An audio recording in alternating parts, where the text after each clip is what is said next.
네, 안녕하세요. 여왕개미입니다. 오늘은 신풍제약 주가에 대해 이야기하겠습니다. 얼마 전 제 채널의 신풍제약 영상에서 왜 기관과 연기금은 지속적으로 던지고 있고 왜 이제서야 기관의 매도 물량이 폭탄처럼 터지면서 국내 증시를 출렁이게 하는지 설명을 해드렸습니다. 오늘은 본론부터 이야기해드리면 기관의 매도 물량 리스크는 이제 어느 정도 해소가 될 것으로 전망하고 있습니다. 이제 연기금의 코스닥 투자가 확대되면서 꿈에 그리던 코스닥 지수가 1000 돌파의 가시거리에 들어오기 시작했습니다. 주식이란 결국 누군가가 사줘야 오르고 내리는 구조이기 때문에 연기금의 코스닥 투자 확대는 당연히 호재가 될 수 있겠죠. 왜냐하면 기관 투자자들은 거대 금액을 장기간 운영하기 때문에 내 종목의 기관이 매집을 시작했다? 어지간하면 수익 내기 쉬운 구조로 흘러가기 마련입니다. 우리들의 신풍제약은 코스피 종목이죠. 주린이분들 코스피, 코스닥도 모르시는 분들 있긴 하더라고요. 정부에서 연기금과 기관 투자자의 부동산 투자 비중을 줄이고 한국판 뉴딜에 투자하도록 운영 방침을 바꾸겠다고 합니다. 최근 1년간 코스피의 연기금 거래 비중은 금일 기준으로 8%가량이고 코스닥에서는 0.4로 미비한 상황이었죠. 앞서 보여드린 두 가지의 기사를 보시면 아시겠지만 이제 연기금의 대체 투자로의 자금 이동은 중단되고 증시로 돌아오려는 거죠. 제가 저번 영상에서 말씀드린 골자가 이거였죠. 기관 투자자도 주식은 어렵기 때문에 상대적으로 안정적인 대체 투자로의 자금 이동 때문에 꾸준히 던지기만 하는 상황이라고요. 증시가 올라서 추정 자산이 커졌는데도 똑같이 던지니까 매도 폭탄이 돼서 엄청나게 흔들리게 된 거죠. 그런데 이제는 다시 사겠답니다. 앞으로의 보궐선거 때문에 그런 건지 정부에서 개인 투자자들한테 매력 어필 좀 하려는 것 같죠. 하늘 무서운 줄 모르고 오른 코스피 코스닥을 지금부터 매입하겠다. 이거 아주 큰 호재죠. 연끌 투자, 비투 투자 하시는 분들에게는 악재의 뉴스가 연일 쏟아지고 있습니다.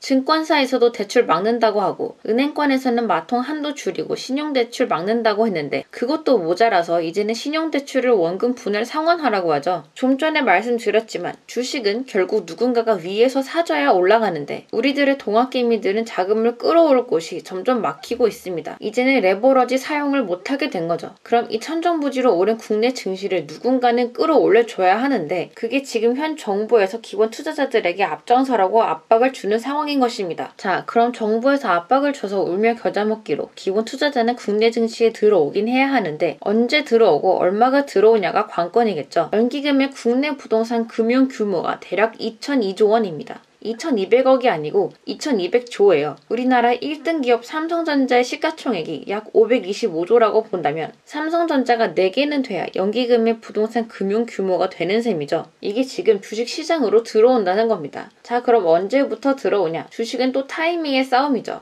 더불어민주당에서는 올해 3월까지 연기금의 자산 운용 지침의 변경과 실제 적용을 마무리한다고 하니까요. 넉넉 잡아 4월부터는 투자가 시작된다고 봐야겠죠. 2000조가 들어오는 국내 증시, 생각만 해도 행복하네요. 그럼 최근 10만원이라는 절벽에 대롱대롱 달려있는 주주분들의 애간장을 태우는 신풍제약을 한번 볼까요? 위가 신풍제약, 아래가 코스피 지수의 40거래일 동안의 차트인데요. 12월 8일 신풍제약은 신고가를 갱신하고 그 뒤로 30일 거래일 동안에 대략 마이너스 50%로 주가가 하락했습니다. 코스피 지수는 그냥저냥 횡보하면서 크게 움직임이 없는데 사실 파란 박스는 신고가 갱신하고 차익 매물 출회로 인한 하락이라 봐야겠죠. 실망 매물이나 그런 부분은 아니라는 거죠. 우리가 주목해야 하는 곳은 당연하겠지만 최근 흐름이 노란 박스 부분입니다. 아마 주주분들 19일에 저점 9만원 찍은 날 한강 물온도 체크하러 가신 분들 계실 겁니다. 저 또한 최근 3, 4일 거래일 동안 다른 종목에서 마이너스 10% 이상씩 손절을 했습니다.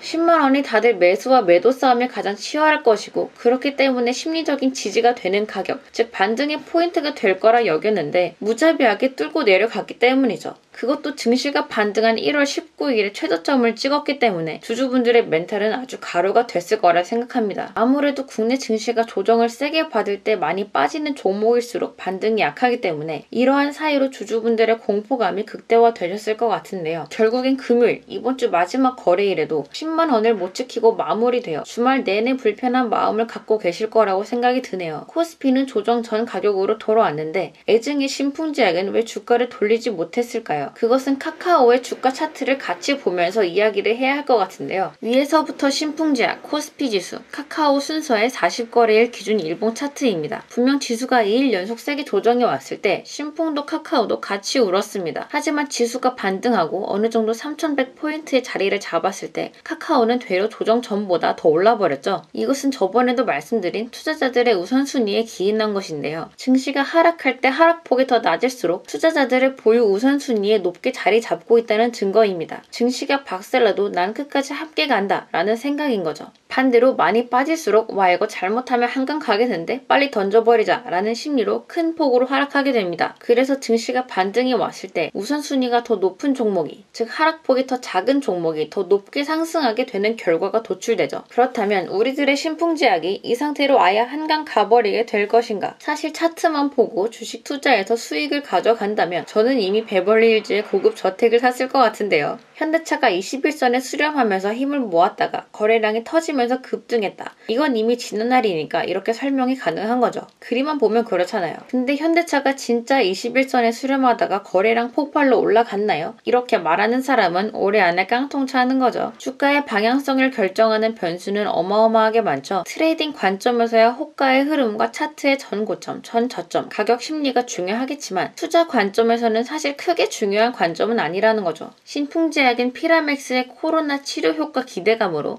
작년 한 해 동안 엄청나게 급등한 종목입니다. 7개월 정도 만에 2900%가 올랐으니까요.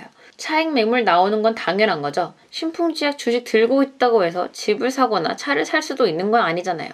일단 팔아야 뭘 사도 사는 거죠. 결국 피라맥스 하나로 주가가 이렇게 급등했는데 요새 신풍제약의 피라맥스 임상이나 효과적인 부분이 뉴스가 애매하긴 합니다. 기사를 찾아봐도 최근 뉴스마저도 과거에 이미 나간 기사 재탕이고 그 뒤로는 새로운 기사가 거의 없어요. 피라맥스로 인한 주가는 이미 고점을 찍었고 차익 매물과 실망 매물이 나오는 상황인데 그렇다면 진짜 한강 갈 준비해야 할까요? 신풍제약 영상을 올릴 때마다 항상 여러분이 언급하는 그 신약 10만원 절벽에서 여러분을 구해줄 그 신약, 신풍제약은 아직 한 발 남았죠. 바로 SP8203입니다.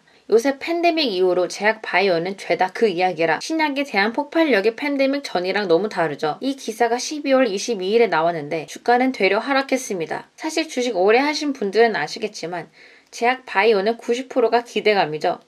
신약 하나 개발했다. 임상 들어간다. 결과 좋다. 기사 한 줄 한 줄 나올 때마다 거의 점상 예약입니다. 피라맥스의 그림자에 SP8203이 묻혀버린 거죠. 결론적으로 신풍제약은 피라맥스의 임상 결과 이슈와 SP8203 신약 개발에 모든 것이 달려있는 상황인데 사실 주가 상황만 보자면 더 나빠질 수도 없는 상황이죠. 그렇다고 고점에 매달린 주주분들 마이너스 50% 손절치고 나갈 것도 아닐 거고 현재 상황은 존버 말고는 답도 없다는 거죠. 그럼 신풍제약이 다시 얼마 전에 영광을 되찾기 위해서는 두 가지 시나리오가 순차적으로 이루어져야 할 것으로 보입니다. 첫 번째로 당연하겠지만 피라맥스의 임상 성공일 것이고 그럼 완전히 글로벌 게임 체인저가 되는 거니 전고점 우습게 뚫겠죠. 두 번째가 타사든 자사든 코로나 치료제가 나와 어느 정도 코로나가 진압되고 숨어있던 신풍제약의 섀도우 스트라이커 SP8203이 주목받으면서 쭉쭉 올라가는 거죠. 그때는 당연히 목표가는 낮춰야겠죠. 뇌졸중과 코로나는 무게감 자체가 다르니까요. 어쨌든 신풍제약 주주 여러분, 전전긍긍하신다고 주가가 올라가지는 않습니다. 주말 동안만큼은 맘 편히 즐거운 주말 보내시길 바랍니다. 거래가 없으면 주가는 움직이지 않습니다. 이상 여왕개미였습니다.